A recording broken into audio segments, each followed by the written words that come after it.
우리는 평생을 살아오며 베풀미야말로 숭고한 덕목이라고 배워왔다.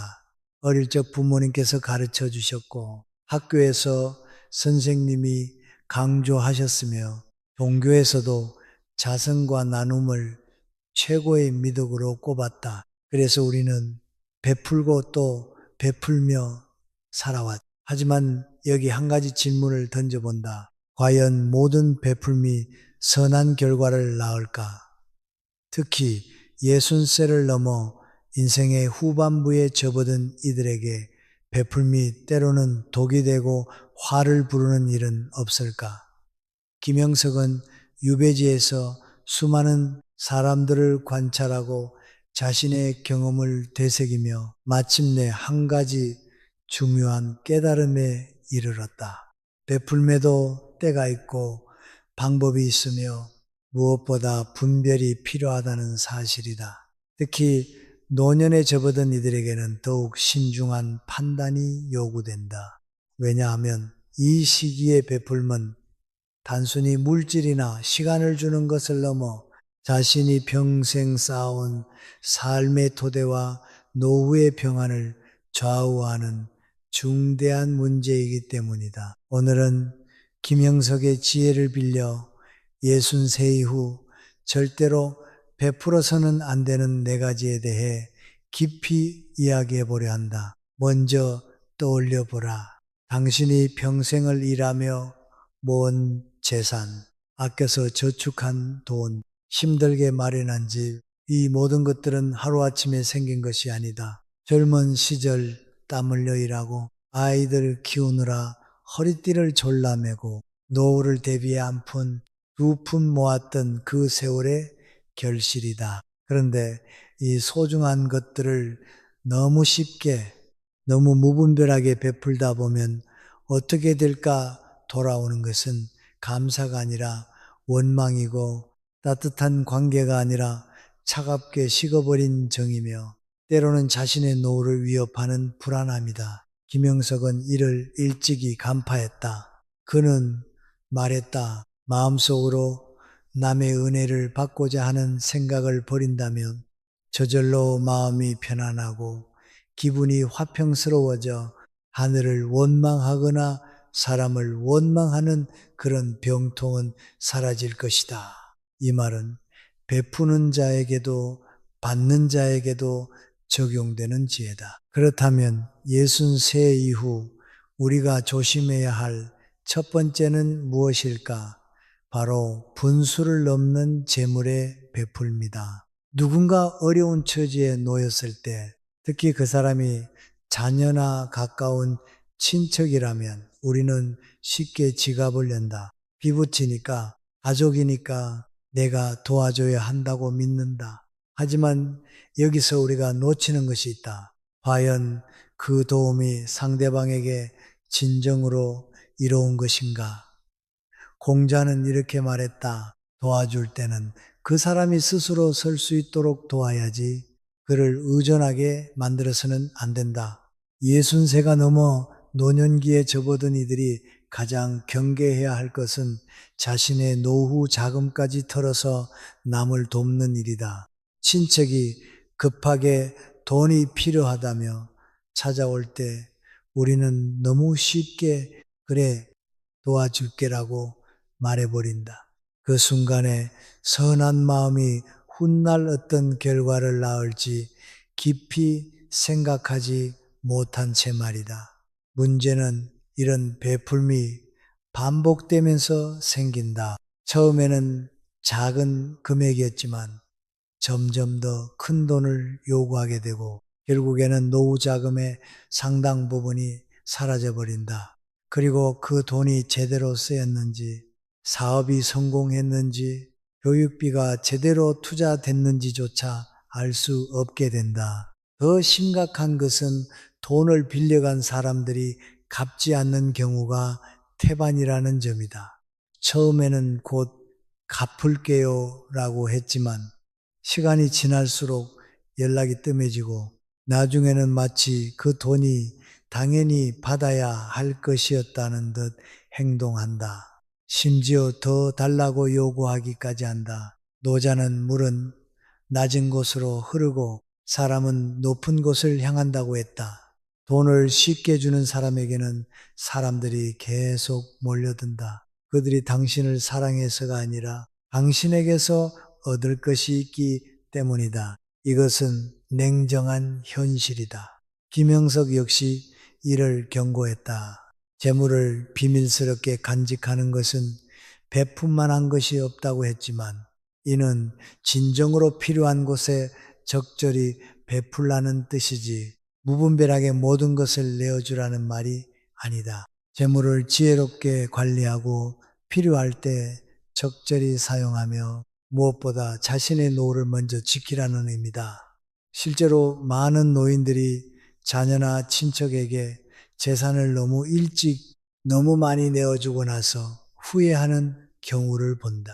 자녀들은 재산을 받고 나면 부모에게 관심이 줄어들고 어떤 경우에는 요양원에 보내버리기까지 한다. 친척들은 돈을 받고 나면 연락조차 하지 않는다. 그때서야 깨닫는다. 내가 가진 것이 있을 때만 사람들이 나를 대우했구나. 내 존재 자체가 아니라 내 재산 때문이었고 이 깨달음은 가슴을 찢는 듯 아프다. 그리고 그 상처는 노년의 외로움을 더욱 깊게 만든다.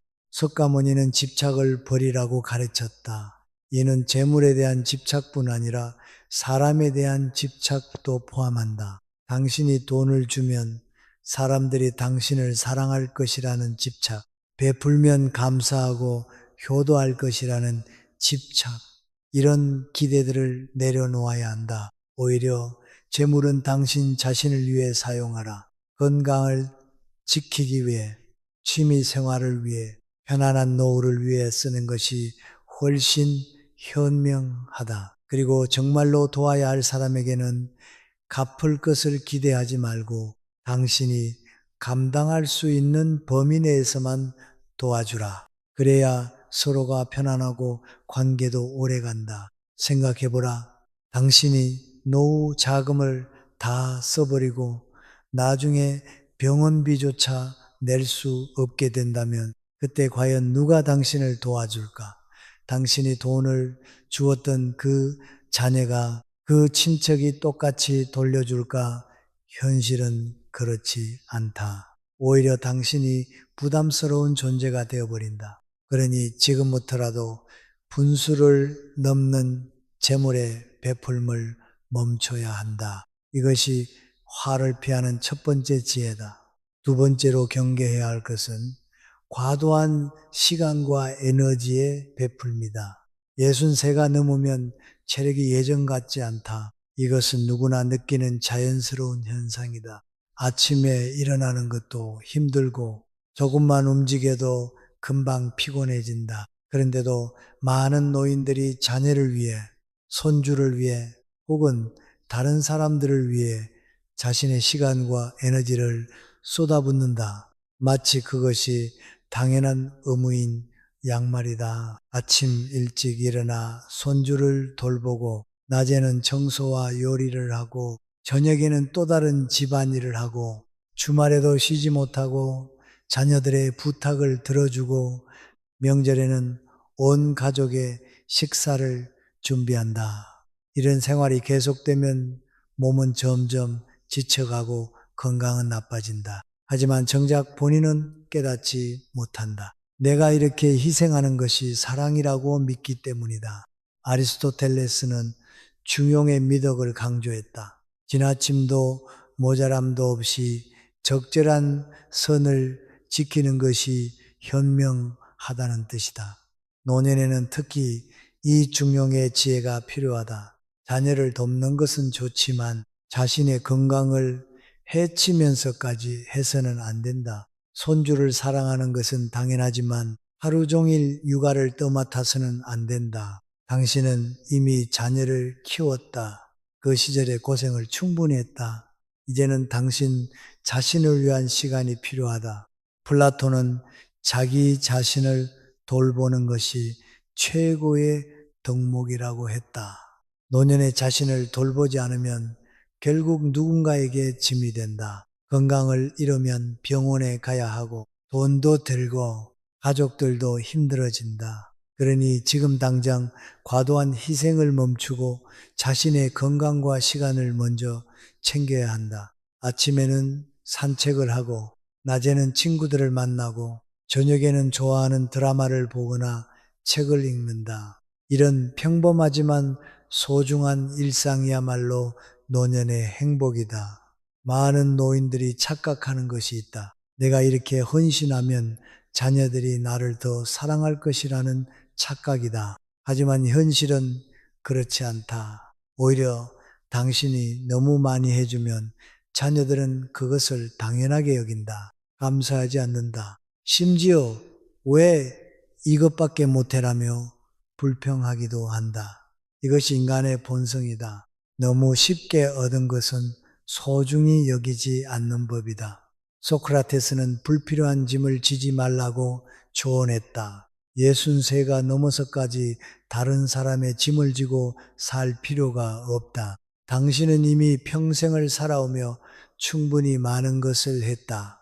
이제는 내려놓을 때다. 자녀들은 스스로 문제를 해결할 능력이 있다. 당신이 모든 것을 해결해 주려 하면 오히려 그들의 성장을 막는 것이다. 손주도 마찬가지다. 부모가 직접 키우는 것이 가장 좋다. 당신은 가끔 만나서 사랑을 주는 할머니, 할아버지로 남는 것이 더 아름답다. 김영석은 뒷날 너희가 근심 걱정할 일이 있을 때 다른 사람이 보답해 주지 않더라도 부지 원한을 품지 말라고 했다. 이 말은 베푸는 자가 명심해야 할 교훈이다. 당신이 시간과 에너지를 쏟아 부어도 상대방이 그만큼 보답하지 않을 수 있다. 그때 원망하지 말라는 것이다. 그러니 처음부터 기대하지 말고 과도하게 베풀지도 말라. 그래야 마음이 편안하다. 생각해보라. 당신이 하루 종일 손주를 돌보고 지쳐서 쓰러진다면 그 책임은 누가 질까? 당신 자신이 져야 한다. 아무도 대신 아파해 주지 않는다. 오히려 좀 쉬면서 하지라는 핀잔만 들을 것이다. 그러니 지금부터라도 과도한 시간과 에너지의 베풀음을 멈춰야 한다. 이것이 화를 피하는 두 번째 지혜다. 세 번째로 조심해야 할 것은 맹목적인 충고와 간섭이다. 나이가 들수록 우리는 경험이 많아진다. 인생의 풍파를 겪으며 많은 것을 배웠고 이제는 무엇이 옳고 그른지 알 것 같다. 그래서 자연스럽게 젊은 사람들에게 조언하고 싶어진다. 내 경험으로는 말이야. 내가 살아보니까 너는 이렇게 하는 게 좋아. 이런 말들을 쉽게 내뱉는다. 하지만 여기서 문제가 생긴다. 그 조언이 상대방에게는 전혀 도움이 되지 않거나 오히려 거슬리고 부담스러울 수 있다는 사실을 모르는 것이다. 공자는 아는 것을 아는 것이라 하고 모르는 것을 모르는 것이라 하라고 했다. 이는 겸손의 미덕이다. 당신이 평생을 살아왔지만 그것이 모든 것을 아는 것은 아니다. 세상은 변했고 젊은이들이 살아가는 환경은 당신이 젊었을 때와 완전히 다르다. 당신의 경험이 지금 시대에 맞지 않을 수 있다. 그런데도 자꾸 옛날에는 우리 때는 이라며 과거의 잣대로 현재를 재단하려 한다. 이것이 젊은이들에게는 꼰대질로 느껴진다. 노자는 말이 많으면 곧 궁해진다고 경고했다. 불필요한 조언과 간섭은 관계를 해친다.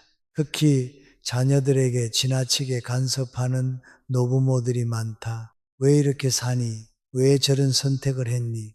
내 말 좀 들어라. 이런 말들은 사랑에서 나온 것이지만 받는 입장에서는 부담이다. 자녀들도 이제 어른이다. 스스로 판단하고 결정할 능력이 있다. 당신이 모든 것을 지도하려 들면 오히려 반발심만 생긴다. 에픽테토스는 우리가 통제할 수 있는 것과 없는 것을 구분하라고 가르쳤다. 당신이 통제할 수 있는 것은 당신 자신뿐이다. 다른 사람의 삶, 선택, 행동은 통제할 수 없다. 그런데도 자꾸 통제하려 하면 갈등만 생긴다. 자녀가 직장을 옮기든 이혼을 하든 새로운 사업을 시작하든 그것은 그들의 삶이다. 당신이 조언을 할 수는 있지만 강요해서는 안 된다. 그리고 조언도 상대방이 원할 때만 해야 한다. 많은 경우 사람들은 조언을 원하는 것이 아니라 공감을 원한다. 힘들지 잘해낼 거야 라는 따뜻한 말 한마디가 수십 가지 조언보다 훨씬 위로가 된다. 하지만 노인들은 이를 모르고 계속 충고한다. 그러니까 내 말을 들었어야지 내가 뭐라 했어. 이런 말들은 상대방의 상처에 소금을 뿌리는 것과 같다. 결국 자녀들은 부모와의 대화를 피하게 되고 관계는 멀어진다. 마르쿠스 아우렐리우스는 침묵이 금이다 라는 표현을 남겼다. 때로는 말하지 않는 것이 더 현명하다. 특히 상대방이 듣고 싶어 하지 않을 때는 더욱 그렇다. 노년에는 말을 줄이고 듣는 법을 배워야 한다. 자녀들의 이야기를 판단하지 말고 비판하지 말고 그저 들어주는 것만으로도 충분하다. 그래, 힘들었겠구나. 네가 최선을 다했다는 걸 알아. 이런 공감의 말이 훨씬 가치 있다. 또한 며느리나 사위에게 간섭하는 것은 더욱 조심해야 한다. 그들은 당신의 자녀가 아니다. 혈연으로 맺어진 관계가 아니기에 간섭은 쉽게 원한으로 변한다. 우리 아들은 원래 이렇지 않았는데 우리 딸은 집안일을 더 잘했는데라는 식의 비교는 상대방을 모욕하는 것이다. 결혼한 자녀의 삶에는 적절한 거리를 유지하는 것이 현명하다. 김영석은 이를 깨달았기에 맹목적인 충고는 베풀지 말라는 교훈을 남겼다. 당신의 경험이 아무리 귀해도 상대방이 원하지 않으면 소용없다. 오히려 관계만 해친다. 그러니 요청받지 않은 조언은 하지 말고 간섭도 최소화해야 한다. 이것이 화를 피하는 세 번째 지혜다. 네 번째이자 마지막으로 경계해야 할 것은 자신의 건강과 평안을 베푸는 것이다. 이것이 가장 중요하다. 노년의 건강을 잃으면 모든 것을 잃는다. 행복도 자유도 존엄도 사라진다. 그런데도 많은 노인들이 자신의 건강을 희생하면서까지 남을 돕는다. 스스로를 마지막 순위에 놓고 모든 사람을 먼저 챙긴다. 이것은 미덕이 아니라 어리석음이다. 히포크라테스는 건강은 최고의 선물이라고 했다. 건강 없이는 아무것도 누릴 수 없다. 맛있는 음식도 아름다운 풍경도 사랑하는 사람들과의 시간도 의미가 없어진다. 병원 침대에 누워 고통받으면서 그제야 깨닫는다. 내가 나를 먼저 챙겼어야 했는데, 하지만 그때는 이미 늦다. 건강은 한 번 잃으면 되돌리기 어렵다. 많은 노인들이 병원에 가야 하는데도 미룬다. 괜찮아. 참을 만해. 돈 아까워. 자녀들에게 부담 주기 싫어. 이런 이유로 아픈 몸을 방치한다. 그러다 병이 커져서 결국 큰 수술을 받거나 더 많은 비용과 시간이 든다. 이것은 스스로를 학대하는 것이다. 아리스토텔레스가 말했듯이 자기 자신에게 친절하라. 당신이 당신을 사랑하지 않으면 누가 당신을 사랑하겠는가? 세네카는 시간은 가장 귀한 자산이라고 했다. 노년에는 남은 시간이 많지 않다. 그 시간을 어떻게 보낼 것인가 중요하다. 다른 사람을 위해 고통받으며 보낼 것인가? 아니면 자신을 위해 평안하게 보낼 것인가? 당연히 후자를 선택해야 한다. 당신은 이미 평생을 다른 사람을 위해 살았다. 이제는 당신을 위해 살 권리가 있다. 건강을 지키기 위해서는 규칙적인 운동, 균형 잡힌 식사, 충분한 수면이 필요하다.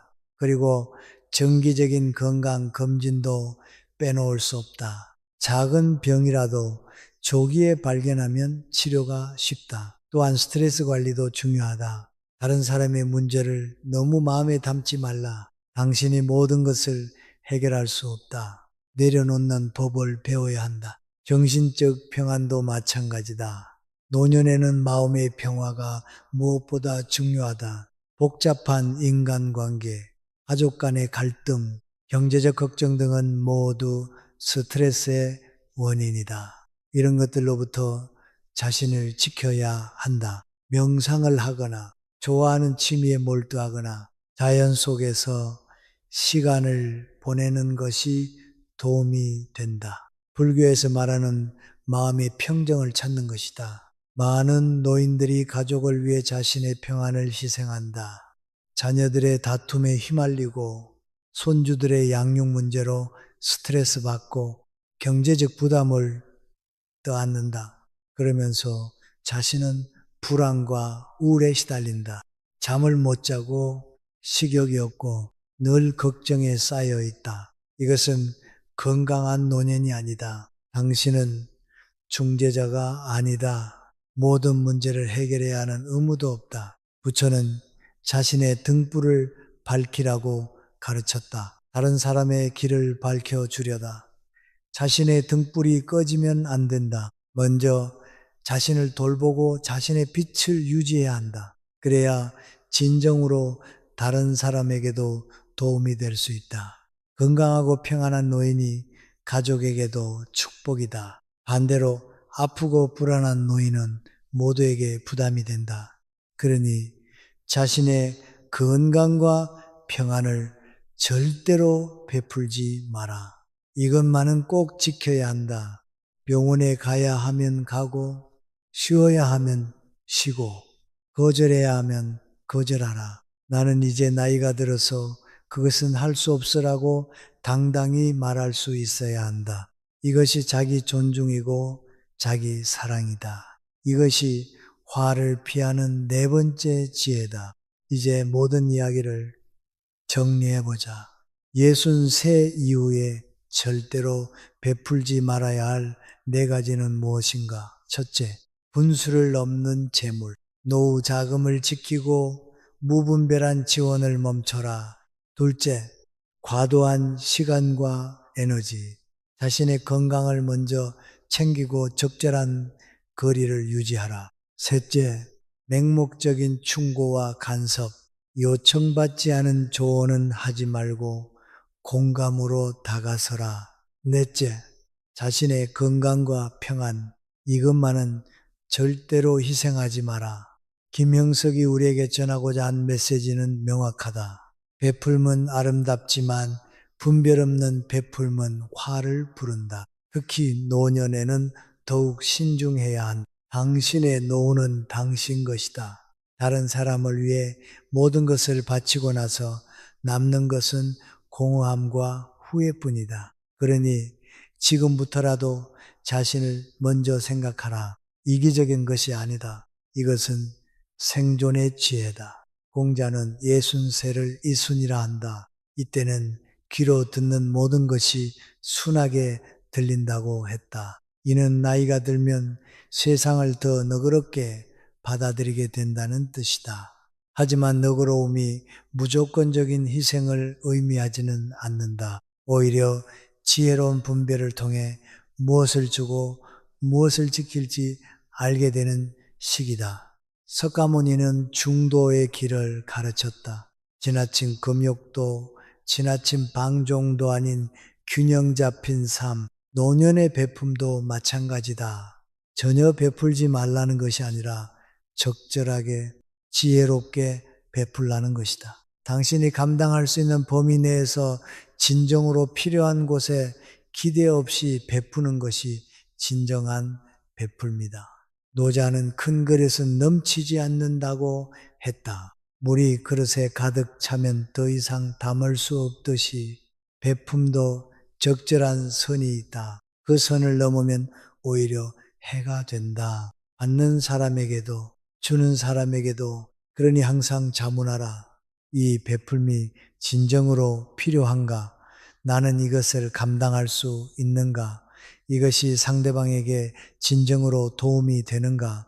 이 질문들에 솔직하게 답할 수 있을 때 비로소 현명한 베풀미 가능하다. 인생의 후반부는 어느 면에서 가장 자유로워야 할 시기다. 의무에서 벗어나고 타인의 시선에서 자유로워지고 진정으로 자신을 위해 살 수 있는 때다. 그런데 많은 노인들이 여전히 얽매여 있다. 자녀에게, 가족에게, 사회적 기대에 이 굴레를 벗어나야 한다. 당신은 이미 충분히 했다.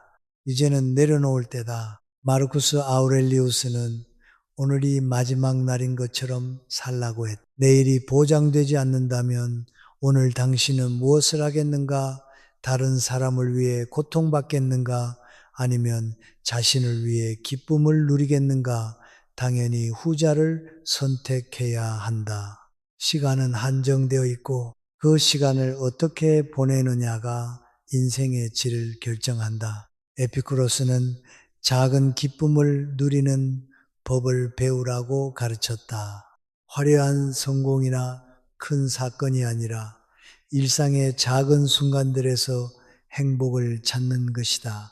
아침에 따뜻한 햇살, 맛있는 식사, 좋은 친구와의 대화, 좋아하는 책, 이런 소소한 것들이 노년의 행복이다. 하지만 당신이 다른 사람을 위해 자신을 희생하면 이런 기쁨을 누릴 시간이 없다. 소포클레스는 늙음은 축복이 될 수도 저주가 될 수도 있다고 했다. 어떻게 되느냐는 당신의 선택에 달려 있다. 현명하게 살면 축복이고 어리석게 살면 저주다. 무분별하게 베풀고 자신을 희생하고 건강을 잃고 평안을 놓치면 노년은 고통이 된다. 반대로 자신을 지키고 경계를 설정하고 건강을 챙기고 평안을 유지하면 노년은 축복이 된다. 김영석의 가르침은 단순하지만 깊다. 분별하라. 지혜롭게 살라. 자신을 먼저 사랑하라. 이 세 가지만 기억해도 충분하다. 그리고 이를 실천하기 위해서는 용기가 필요하다. 거절할 수 있는 용기, 자신을 우선시할 수 있는 용기, 타인의 기대를 저버릴 수 있는 용기, 이 용기가 당신의 노년을 지킨다. 60세가 넘으면 더 이상 증명할 것이 없다. 당신은 이미 평생을 살아왔고 많은 것을 이루고 충분히 베풀었다. 이제는 받을 차례다. 스스로에게서 받는 것이다. 자기 자신에게 시간을 주고 관심을 주고 사랑을 주는 것이다. 이것이 진정한 자기 존중이고 이것이 행복한 노년의 비결이다. 끝으로 만약 지금 이 글을 읽으면서 그래, 나도 이렇게 살고 싶다고 생각한다면 오늘부터 시작하라. 작은 것부터. 오늘은 손주를 봐달라는 부탁을 거절해 볼까? 오늘은 나를 위해 좋은 음식을 먹어볼까? 오늘은 병원에 가볼까? 이런 작은 결정들이 모여 큰 변화를 만든다. 그리고 그 변화는 당신의 노년을 완전히 바꿔놓을 것이다. 당신은 소중하다. 당신의 건강은 소중하다. 당신의 시간은 소중하다. 당신의 평안은 소중하다. 이것을 잊지 마라. 그리고 누구도 이것을 빼앗게 하지 마라. 이것이 김영석이 우리에게 전하는 마지막 메시지다. 분수를 넘는 재물, 과도한 시간과 에너지, 맹목적인 충고와 간섭, 그리고 자신의 건강과 평안, 이것만 지켜도 당신의 노년은 화를 피하고 평화로울 것이다. 우리가 왜 태어났고 왜 이토록 많은 경험을 거쳐야 했는지에 대한 답은 여전히 미스터리일 수 있다. 하지만 한 가지 확실한 것은 노년이란 그동안의 배움을 집대성하여 진정으로 자유로워지는 시기라는 점이다. 젊은 시절에는 증명해야 했고 중년에는 책임져야 했다면 노년에는 오로지 존재만으로도 충분하다. 당신이 살아온 세월 자체가 이미 큰 가치다. 흔들리지 마라. 주변 사람들이 뭐라 하든 당신을 이기적이라 비난하든 흔들리지 마라. 당신이 스스로를 지키는 것은 이기심이 아니라 지혜다. 그리고 그 지혜는 평생의 경험에서 나온 것이다. 자신 있게 말하라. 나는 이제 나를 위해 산다고. 이 선언이 당신의 남은 인생을 바꿀 것이다. 마지막으로 혹시라도 이미 너무 많이 베풀어서 후회하고 있다면 지금이라도 늦지 않았다. 오늘부터 바꾸면 된다. 과거는 바꿀 수 없지만 미래는 바꿀 수 있다. 지금 이 순간부터 자신을 먼저 생각하고 경계를 세우고 건강을 챙기기 시작하라. 시간이 지나면 반드시 변화를 느낄 것이다. 몸이 가벼워지고 마음이 편안해지고 삶이 즐거워질 것이다. 노년이란 인생의 황혼이다. 해가 지는 모습은 아름답다. 하지만 그 아름다움을 누리려면 당신이 평온해야 한다. 고통 속에서는 아무것도 아름답게 보이지 않는다. 그러니 평온을 지켜라. 네 가지를 베풀지 말고 자신을 지키는 것, 이것이 아름다운 황혼을 맞이하는 유일한 방법이다. 김영석의 지혜는 수백 년이 지난 지금도 여전히 유효하다. 인간의 본성은 변하지 않기 때문이다. 그가 경험했던 것들을 우리도 여전히 경험한다. 그가 깨달았던 진리는 진리다. 그러니 그의 가르침에 귀 기울이자. 그리고 그 가르침을 삶에 적용하자. 그러면 당신의 노년은 분명 달라질 것이다. 지금 이 순간 거울을 보라. 그 속에 비친 사람이 바로 당신이 가장 사랑해야 할 사람이다. 평생을 살아온 그 사람, 수많은 고난을 이겨낸 그 사람, 지금까지 버텨온 그 사람, 그에게 말해주라. 고생 많았어. 이제 좀 쉬자. 이제는 내가 행복할 차례야. 이 말이 당신의 마음에 닿는 순간 눈물이 핑 돌지도 모른다. 그 눈물은 슬픔이 아니라 해방의 눈물이다. 당신은 자유롭다. 누구의 허락도 필요 없다. 자녀의 허락도, 배우자의 허락도, 사회의 허락도, 오직 당신 자신의 결정만이 중요하다. 오늘부터 자유롭게 살라. 네 가지를 베풀지 않으면서 당당하게 자신을 지키며 평화롭게 매일을 보내라. 그것이 당신이 마땅히 누려야 할 행복이다. 세상은 계속 돌아간다. 당신이 베풀든 말든 간섭하든 말든 세상은 변하지 않는다. 하지만 당신의 선택은 당신의 삶을 완전히 바꾼다. 자신을 희생하는 선택이 아니라 자신을 지키는 선택을, 그것이 김형석이 그리고 모든 현자들이 우리에게 전하는 메시지다. 60세 이후의 삶이 얼마나 남았는지는 아무도 모른다. 10년일 수도 20년일 수도 혹은 30년일 수도 있다. 그 시간이 길든 짧든 중요한 것은 질이다. 고통스러운 30년보다는 평화로운 10년이 낫다. 그러니 질을 선택하라. 그리고 그 질은 당신이 자신을 얼마나 사랑하느냐에 달려있다. 김영석은 유배지에서 외로웠을 것이다. 하지만 그 외로움 속에서 진정한 자유를 발견했다. 누구에게도 의지하지 않고 스스로 설 수 있는 힘, 그것이 진정한 자유다. 당신도 그 자유를 누릴 수 있다. 네 가지를 베풀지 않음으로써 당신은 자유로워진다. 재물의 속박에서, 시간의 굴레에서, 타인의 기대에서, 자기 희생의 습관에서 모두 벗어나라. 그리고 자유로운 노년을 살라. 오늘의 이야기는 여기까지입니다. 이 영상이 도움이 되셨다면 구독과 좋아요 버튼을 눌러주시고 주변의 소중한 분들과도 함께 나누어주세요. 다음에도 김영석 선생의 지혜로운 가르침과 함께 인생에 의미 있는 이야기들을 전해드리겠습니다. 오늘도 건강하시고 행복하세요. 감사합니다.